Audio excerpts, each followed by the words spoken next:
بسم اللہ الرحمن الرحیم۔ ہم وضو کی سنتیں پڑھ رہے تھے کہ وضو کے اندر کیا کیا چیزیں سنتیں ہیں۔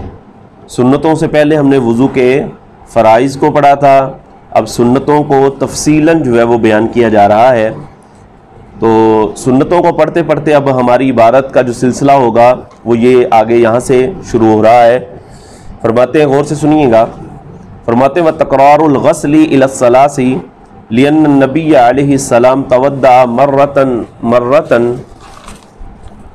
قَالَ هَذَا وُضُوءٌ لَا يَقْبَلُ اللَّهُ تَعَالَى الصَّلَاةَ إِلَّا بِهِ وَتَوَضَّأَ مَرَّتَيْنِ وَقَالَ هَذَا وُضُوءُ مَنْ يُضَاعِفُ اللَّهُ لَهُ الْأَجْرَ مَرَّتَيْنِ وَتَوَضَّأَ ثَلَاثًا وقال هذا وضوئي ووضوء الانبیاء من قبل فمن زاد على هذا او نقص فقد تعدى وظلم والوعید لعدم رؤیته سنتا۔ یہاں تک یہ ہماری عبارت ہے اس مسئلے کی۔ اس میں جو بیان کیا جا رہا ہے یہ اگلی سنت ہے۔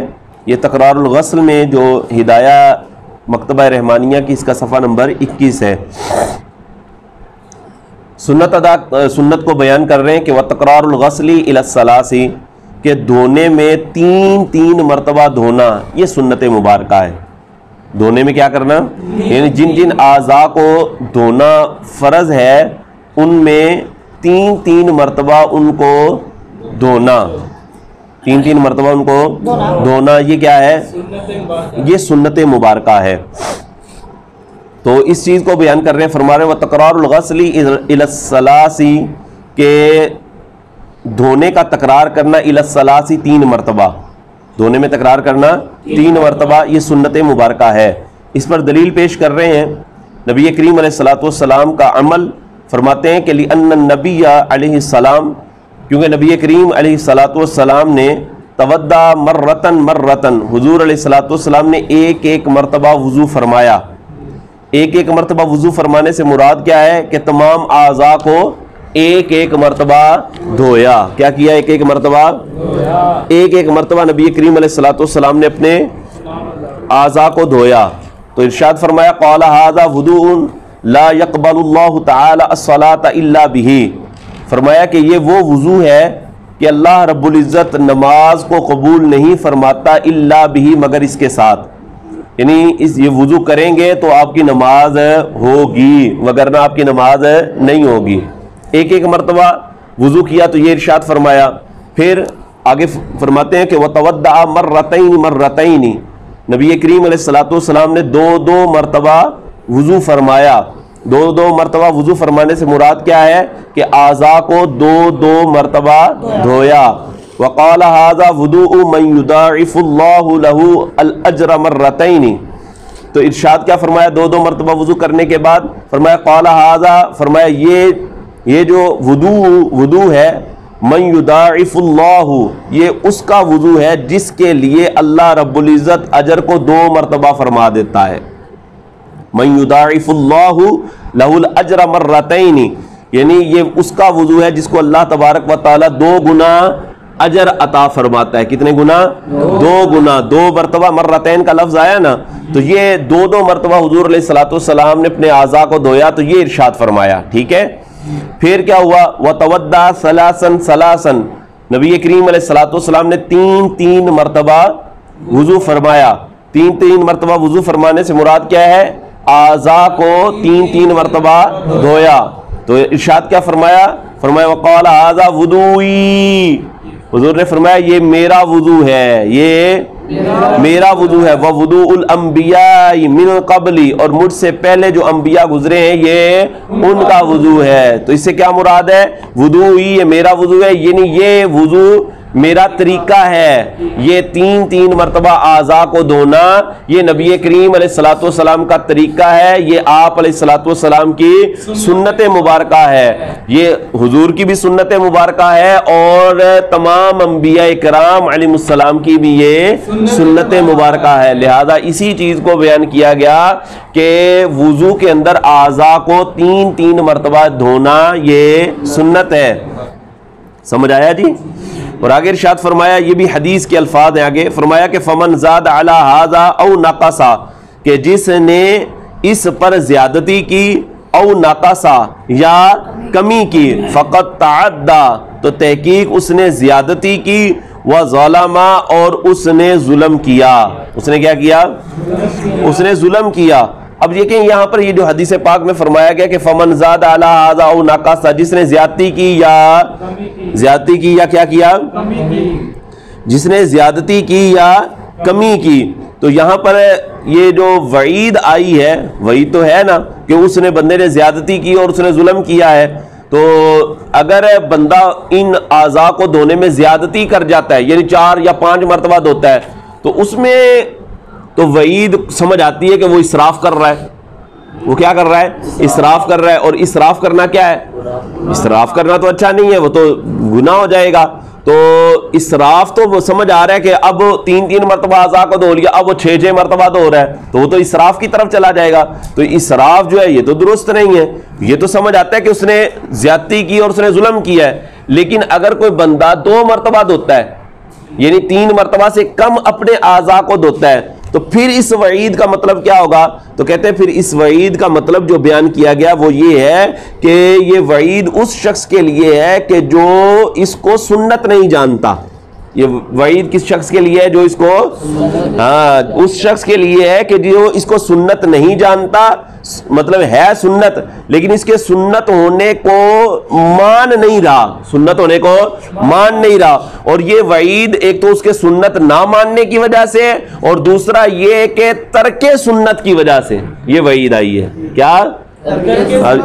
مان نہیں رہا۔ جی اب دیکھیں، سمجھ آ رہا ہے سبق؟ فرماتے ہیں فمن زاد علی ھذا او نقصا، جس نے اس پر زیادتی کی، یعنی 3 مرتبہ دھونے سے زیادہ مرتبہ دھویا، او نقصا یا اس سے کمی کی، فقد تعدی تحقیق اس نے کیا کیا؟ زیادتی کی، وظلم اور اس نے ظلم کیا ہے۔ اب یہاں سے وہ جو سوال پیدا ہو رہا تھا کہ یہ جو وعید بیان ہوئی ہے، آخر یہ وعید کیوں بیان ہوئی ہے؟ تو کہتے ہیں وعید اس لیے بیان ہوئی ہے کہ یہ اس شخص کے لیے وعید ہے، یہ اس شخص کے لیے وعید ہے کہ جو اس کو سنت نہیں مان رہا۔ فرماتے ہیں والوعید لعدم رؤیتہ سنتن، یہ وعید اس شخص کے لیے ہے کہ جو مان نہیں رہا سنتن اس کو سنت، لعدم رؤیتہ، رؤیت سے مراد رؤیت قلبی ہے۔ رؤیت کا ویسے معنی کیا ہوتا ہے؟ دیکھنا۔ رؤیت کا معنی کیا ہوتا ہے ویسے؟ آپ کے پاس کتاب ہے؟ جی دیکھیں کتاب۔ رؤیت کا ویسے معنی ہوتا ہے دیکھنا، لیکن یہاں پر دیکھنے سے مراد رؤیت قلبی ہے۔ فرماتے ہیں کہ والوعید، یہ جو وعید آئی ہے لعدم رؤیت ہی، اس کے اس چیز کو یعنی 3 مرتبہ دھونے کو سنت نہ ماننے کی وجہ سے وعید ہے۔ سنت نہ مان، دیکھیں یہ رؤیت سے مراد کیا ہے؟ رؤیت قلبی، اور رؤیت قلبی سے کیا مراد ہوتا ہے؟ کسی چیز کو تسلیم کرنا یا نہ کرنا، یہ تعلق ہوتا ہے نا جی۔ تو لعدم رؤیت ہی، اب یہ جو وعید آئی ہے اس وجہ سے آئی ہے کہ وہ دل سے اس کو سنت نہیں مان رہا، اس وجہ سے فرمایا گیا کہ جس بندے نے اس پر زیادتی کی یا کمی کی تو اس نے تحقیق یہ کہ اس نے زیادتی کی ہے اور اس نے ظلم کی ہے۔ ہاں جی سمجھ آ گیا سبق کتنا؟ جی یہاں تک ایک اور سنت کا بیان ہو گیا۔ آگے قال ويستحب للمتودي ان ينوي الطهارة، قال کا فاعل جو ہے میں پہلے بیان کر چکا کہ قال کا فاعل جو ہے وہ کون ہے بلا؟ صاحب قدوری ہیں۔ صاحب قدوری نے فرمایا کہ ويستحب، اچھا یہاں سے سنت نہیں، سوری یہاں سے مستحبات بیان کرنے لگے، سنتیں تو پوری ہو گئی ہیں، سنتیں پوری ہو گئی ہیں، اب یہاں سے مستحبات شروع ہو رہے ہیں۔ مستحب مندوب یعنی وہ چیز ہے کہ جو نبی کریم علیہ الصلوۃ والسلام نے پسند فرمائی ہے۔ کیا فرمائی ہے؟ پسند فرمائی۔ تو یہاں سے مستحبات بیان کر رہے ہیں۔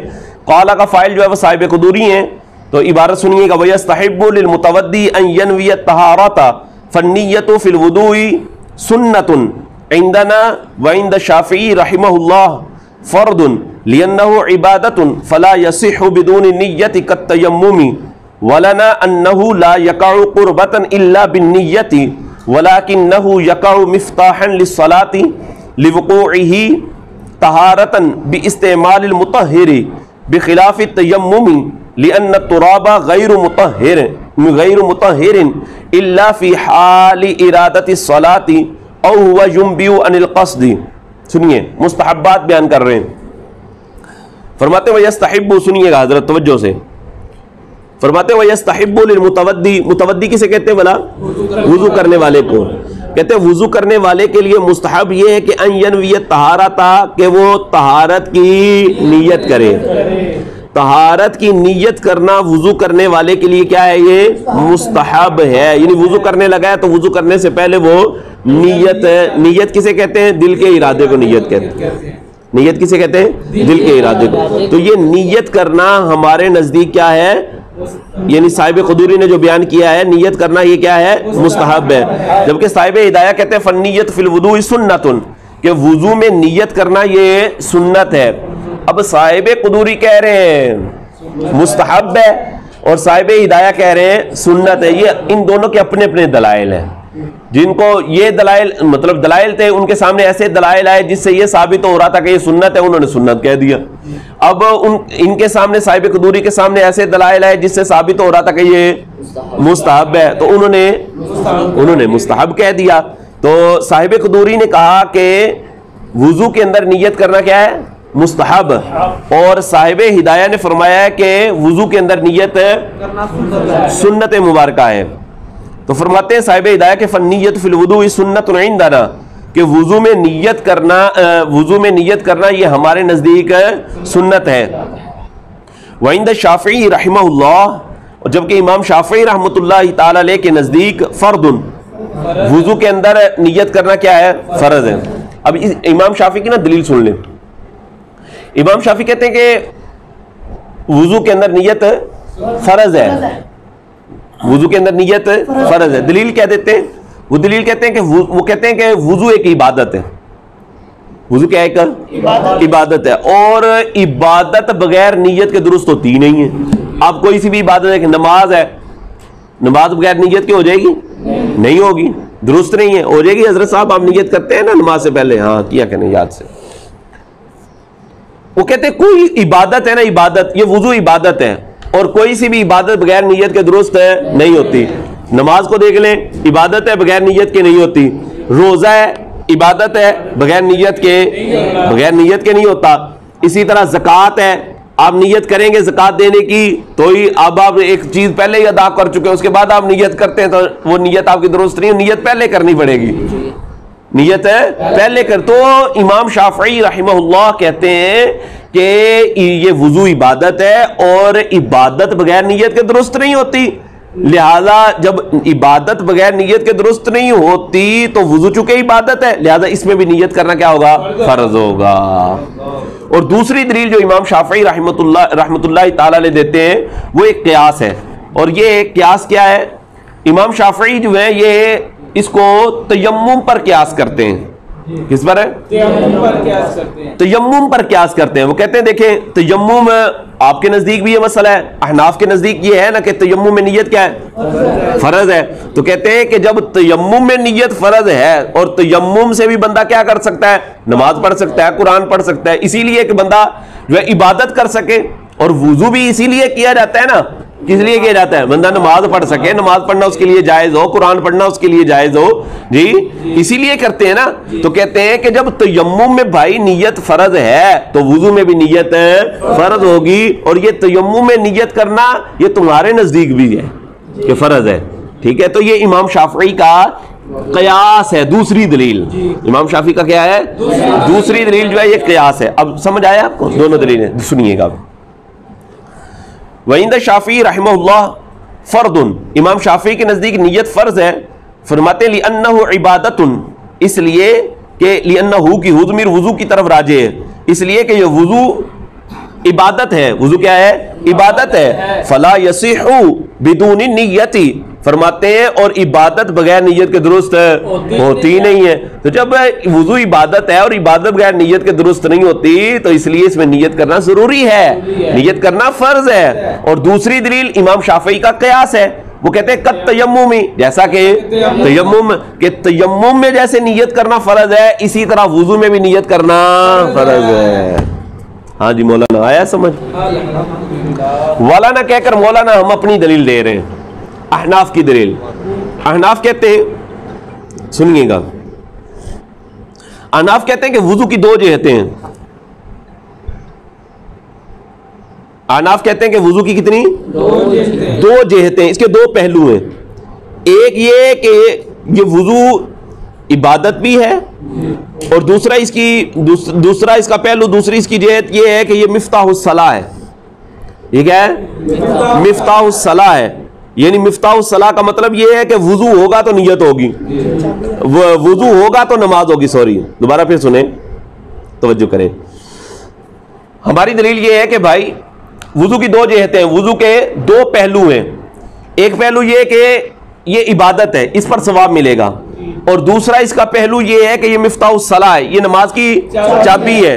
یعنی وضو ہوگا تو نماز ہوگی، وضو ہوگا تو نماز ہوگی.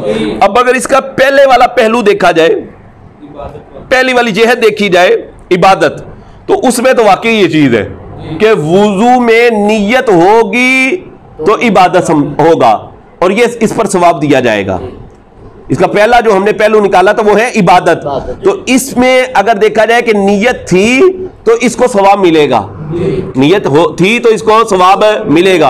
اور دوسرا اس کا پہلو کیا ہے؟ اس کا مفتاح الصلاح ہونا، نماز کی کنجی ہونا، نماز کی چابی ہونا، کہ یہ ہوگا تو نماز ہوگی. تو اس اعتبار سے دیکھا جائے کہ آیا یہ بغیر نیت کے مفتاح الصلاح ہو سکتا ہے یا نہیں ہو سکتا، تو کہتے ہیں اس اعتبار سے دیکھا جائے تو یہ مفتاح الصلاح ہے. یہ نماز جب مطلب بندے نے بغیر نیت کے بھی وضو کر لیا ہے تو نماز مفتاح الصلاح، نماز تو ہو جائے گی. نماز کیا ہوگی؟ اس لیے کہ بندے کو طہارت حاصل ہو گئی، بندے کو طہارت حاصل ہو گئی ہے، کیونکہ بندے نے مطہر کو استعمال کیا ہے. پانی جو ہے وہ طاہر بھی ہوتا ہے اور مطہر بھی ہوتا ہے. تو بندے نے جب مطہر کو استعمال کیا ہے، پاک کرنے والے کو استعمال کیا ہے، کہ بندہ جب پانی استعمال کرتا ہے تو کیا ہوتا ہے؟ نجاست ختم ہو جاتی ہے. نجاست ختم ہو گئی نا، نجاست ختم ہوگی. تو اس نے جب مطہر کو استعمال کیا ہے، ٹھیک ہے، تو اب اس پر حکم یہ ہونا چاہیے کہ اس نے مطہر کو استعمال کیا، پاک کرنے والے کو استعمال کیا، یہ بندہ پاک ہو گیا، اس قابل ہو گیا کہ یہ نماز پڑھ سکے. اس جہت سے اگر دیکھا جائے کہ اگر بندہ بغیر نیت کے وضو کر لے گا تو اس کے لیے یہ جائز ہوگا کہ وہ نماز پڑھ سکے، اس لیے کہ اس نے مطہر کو استعمال کیا ہے، مطہر کو استعمال کیا ہے. اور رہ گیا حضرت آپ کا قیاس، کیا آپ نے تیمم پہ قیاس کیا تھا. پانی کے اندر دو چیزیں ہوتی ہیں، پانی طاہر بھی ہوتا ہے، مطہر بھی ہوتا ہے، پاک بھی ہوتا ہے، پاک کرنے والا بھی ہوتا ہے. جبکہ جو مٹی ہے نا، مٹی یہ طاہر ہے، مطہر نہیں ہے. مٹی مطہر ہے نہیں ہے، بلکہ یہ تو ملوث ہے. مٹی کیا ہے؟ ملوث ہے. مٹی تو بندے کو اور گندا کرتی ہے، آلودہ کر دیتی ہے. مٹی ملوث ہے، لہذا اب اس ملوث کو مطہر کرنا ہے، اس درجے میں لے کر آنا ہے، تو آپ کو نیت کرنی پڑے گی. آپ کو کیا کرنی پڑے گی؟ ملوث سمجھتے ہیں؟ ملوث آلودہ کرنے، تلویث سے. جی تو یہ مٹی ملوث ہے، مطہر نہیں ہے. اگر آپ اس کو مطہر بنانا چاہتے ہیں تو آپ کو کیا کرنا پڑے گا؟ آپ کو نیت کرنی. تو اس لیے ہم نے تیمم میں نیت کو فرض کر دیا. اور وضو میں چونکہ دو جہتیں، ایک عبادت اور دوسرا مفتاح الصلاح ہونا، لہذا عبادت کے اعتبار سے دیکھا جائے تو نیت کرے گا تو اس کو ثواب ملے گا. اور اگر اس نے نیت نہیں کی، پانی کا استعمال کر لیا، سمجھ آ رہی ہے حضرت صاحب؟ پانی کا استعمال کر لیا، مطہر کا استعمال کر لیا ہے، تو جب بندہ مطہر کو استعمال کرتا ہے تو وہ مطہر جو ہے اس کے لیے پاکی کا سبب بن جاتا ہے. اسی لیے جو طاہر پانی ہوتا ہے مائع مستعمل، اس سے بھی نیت کا وضو کر سکتے؟ نہیں یہ قیاس نہیں ہوتا. نہیں، اس پہ یہ قیاس نہیں ہوتا. یہ مٹی کی طرف ہم جاتے ہیں، تیمم کی طرف جاتے ہیں، تو ہم تو ضرورت کے پیش نظر جاتے ہیں نا. جب دیکھتے ہیں کہ جناب پانی مل کوئی نہیں رہا، اب کیا کرے گا؟ اب یہ اس کے لیے یہ ضرورت کی وجہ سے کہ پانی نہیں ہے، اب اس نے نماز پڑھنی ہے، اس نے قرآن پڑھنا ہے، تو اب اس کے لیے قرآن میں فرمایا گیا کہ جب تم پانی نہ پاؤ تو اب تم پاک مٹی سے تیمم کر لو. جی مولانا کہہ کر مولانا اب ہماری دلیل سنیے گا. فرماتے ہیں انہ لا یقع قربۃ الا بالنیۃ. یہ پہلی جہت ہے. فرماتے ہیں لا یقع، یہ وضو جو ہے نا، وضو لا یقع یہ واقع نہیں ہوتا قربتاً عبادت. قربتاً کا مطلب یہ ہے کہ اللہ کا قرب پانے والا ہونا. فرمایا انہ لا یقع قربتن، یہ وضو جو ہے قربت نہیں بنے گا، عبادت نہیں بنے گا، الا بالنیت، مگر نیت کے ساتھ، نیت کرے گا تو عبادت بنے گا اور ثواب ملے گا. ولکنہ، یہاں سے دوسری جہت، دوسرا پہلو، ولکنہ یقع مفتاحا للصلاۃ، لیکن یہ وضو جو ہے یہ نماز کے لیے چابی بھی واقع ہوتا ہے. یہ مفتاح الصلاۃ بھی ہے، نماز کی چابی بھی ہے.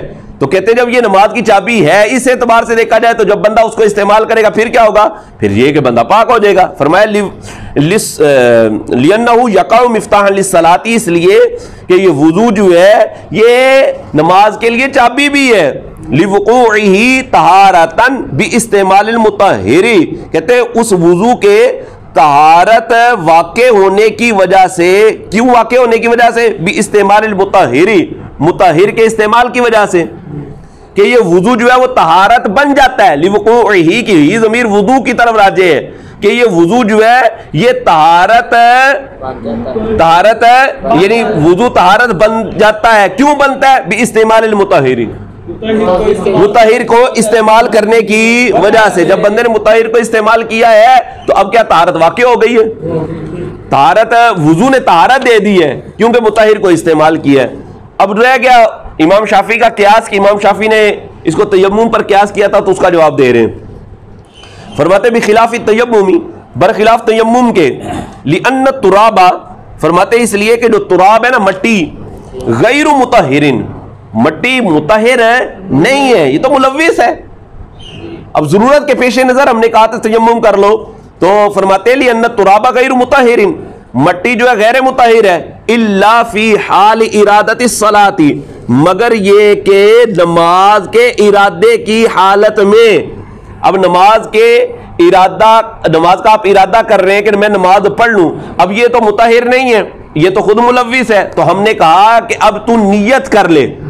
اب نیت کرے گا تو نیت کی برکت یہ حاصل ہوگی کہ یہ مٹی جو ملوث تھی اب یہ مطہر ہونے کا کام دے گی. اب یہ کیا دے گی؟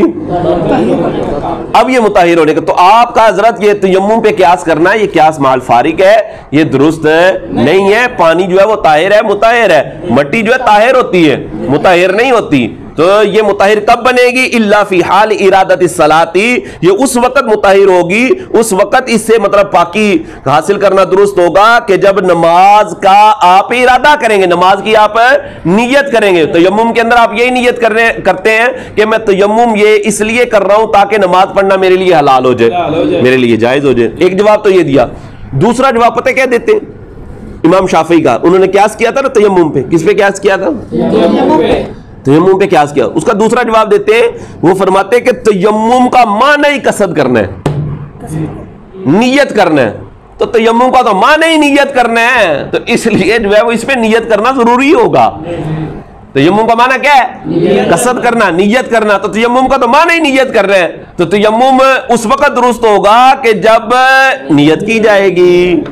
فرمایا او، یا پھر دوسرا جواب، او ہوا ینبئ، انبا ینبئ بمعنی خبر دینا، ہوا ینبئ عن القصد، کہتے ہیں یا یہ کہ یہ تیمم جو ہے یہ خبر دیتا ہے قصد کے بارے میں، نیت کے بارے میں. یعنی تیمم کا معنی ہی نیت کرنا ہے. تو جب تیمم کا معنی حضرت صاحب نیت کرنا ہے تو اس میں نیت ضروری ہوگی. تو یہاں تک ہمارا یہ پہلا مستحب جو تھا وہ پہلے ہم نے سنتیں بیان کی، اب یہ پہلا مستحب اس کو بیان کیا ہے ہم نے. اس کا خلاصہ سماعت کر لیں، توجہ فرمائیے گا. ہم نے آج وضو کی ایک اور سنت پڑھی تھی، اور وہ یہ تھا کہ اعضاء کو 3 مرتبہ دھونا. یہ نبی کریم علیہ الصلوۃ والسلام کی سنت مبارکہ. اس پر ہم نے دلیل پیش کی کہ حضور علیہ الصلوۃ والسلام نے 1 مرتبہ وضو فرمایا، یعنی 1 مرتبہ اپنے اعضاء کو دھویا. تو فرمایا یہ وہ وضو ہے کہ جس کے بغیر اللہ نماز کو قبول نہیں فرماتا. پھر حضور علیہ الصلوۃ والسلام نے توضأ مرتين، حضور نے 2 مرتبہ وضو فرمایا. فرمایا یہ وہ وضو ہے کہ جس پر بندے کو اللہ رب العزت 2 مرتبہ اجر عطا فرماتا ہے. جب بندہ اس طرح وضو کرے 2 مرتبہ اجر فرماتا ہے. اور 3 مرتبہ وضو فرمایا تو نبی کریم علیہ الصلوۃ والسلام نے فرمایا یہ میرا وضو ہے، اور میرے سے پہلے انبیاء کا یہ وضو ہے، یہ میرا طریقہ ہے. اب اس پر وعید بھی آ گئی کہ جو اس پر زیادتی کرے گا تو وہ ظاہر اسراف کرے گا، اور جو کمی کرے گا سرکار علیہ الصلوۃ والسلام نے فرمایا تحقیق اس نے زیادتی کی اور ظلم کیا. اور یہ جو وعید آئی ہے یہ وعید اس وجہ سے آئی ہے کہ اس نے اس کو سنت نہیں مانا. اس کو نبی کریم علیہ السلام کا طریقہ ہی نہیں ماننا، تو اس وجہ سے فرمایا کہ وہ بندہ ظلم کر رہا ہے، زیادتی کر رہا ہے۔ آگے سے صاحب قدوری نے مستحبات کا آغاز کر دیا۔ پہلا مستحب حضرت صاحب بیان کیا کہ وضو کرنے والے کے لیے مستحب عمل یہ ہے کہ وہ نیت کرے، وضو کی کیا کرے؟ نیت کرے، جبکہ صاحب ہدایہ نے فرمایا یہ ہمارے نزدیک سنت ہے، یہ بھی ہمارے نزدیک کیا ہے؟ سنت ہے کہ وضو میں بندہ وضو کرنے سے پہلے کیا کرے گا؟ نیت کرے گا، جبکہ امام شافعی رحمہ اللہ فرماتے ہیں کہ یہ نیت کرنا فرض ہے۔ ان کی دلیل کیا تھی؟ حضرت صاحب سنیے گا، ان کی دلیل یہ تھی کہ وہ کہتے ہیں کہ وضو عبادت ہے، اور عبادت کوئی بھی ہو وہ بغیر نیت کے درست نہیں ہوتی، لہذا چونکہ وضو عبادت ہے اس میں نیت کرنا ضروری ہوگا۔ اور دوسری دلیل ان کا قیاس تھا تیمم پر۔ ہماری دلیل کیا تھی؟ ہم کہتے ہیں کہ وضو کی دو جہتیں ہیں، ایک جہت یہ کہ یہ عبادت ہے، اور دوسری جہت یہ کہ یہ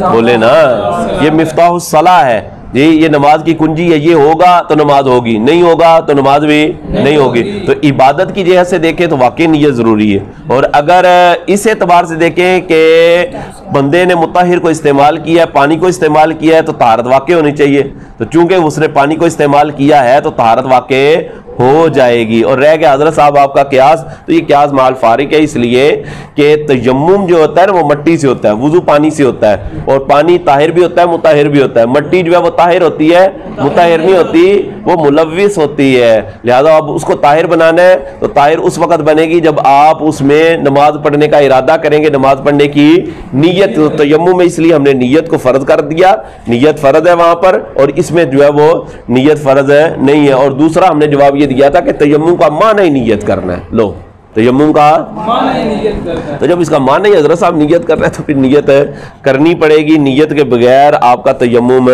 نہیں ہوگا۔ یہ آج کا سبق تھا، اس کو یاد کریے گا، دہرا کے آئیے گا۔ اللہ تبارک و تعالی ہم سب کو علم کی برکتوں سے مالا مال فرمائے۔